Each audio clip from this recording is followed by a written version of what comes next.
কিছুক্ষণ আগে শেখ হাসিনার বিরুদ্ধে মানবতা বিরোধী অপরাধের মামলার রায়গুলো হয়েছে। আপনারা জানেন যে এরই মধ্যে চারটি অভিযোগে শেখ হাসিনাকে মৃত্যুদণ্ড দেওয়া হয়েছে এবং একটি অভিযোগে শেখ হাসিনার আমৃত্যু কারাদণ্ড দিয়েছে আন্তর্জাতিক অপরাধ ট্রাইব্যুনাল। এই রায়ের পর কিন্তু আদালত পাড়ায় আমরা যে উচ্ছ্বাস দেখতে পেয়েছি সেটি হচ্ছে অন্যরকম একটি উচ্ছ্বাস। এই আদালতের বাইরে কিছু দূরে কিন্তু জুলাই যোদ্ধা যারা রয়েছেন, আহত যারা রয়েছেন, তারা কিন্তু অবস্থান করছেন এবং তারা এই রায়ের পরই কিন্তু উচ্ছ্বাস প্রকাশ করেছেন এবং আনন্দ প্রকাশ করেছেন।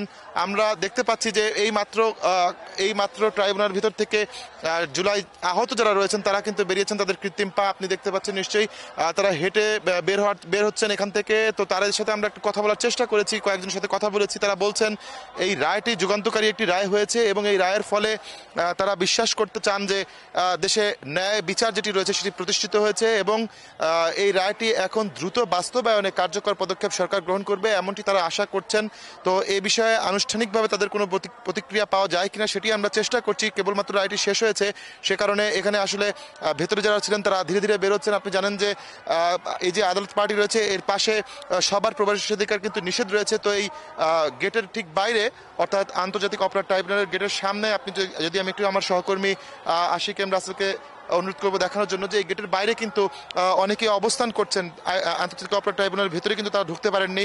তারা কিন্তু সেখানে তাদের উচ্ছ্বাস প্রকাশ করছেন যে এই রায়টির ফলে কিন্তু তারা খুবই আনন্দিত এবং আমরা দেখতে পাচ্ছি যে তাদের উচ্ছ্বাস এখানে দেখা যাচ্ছে।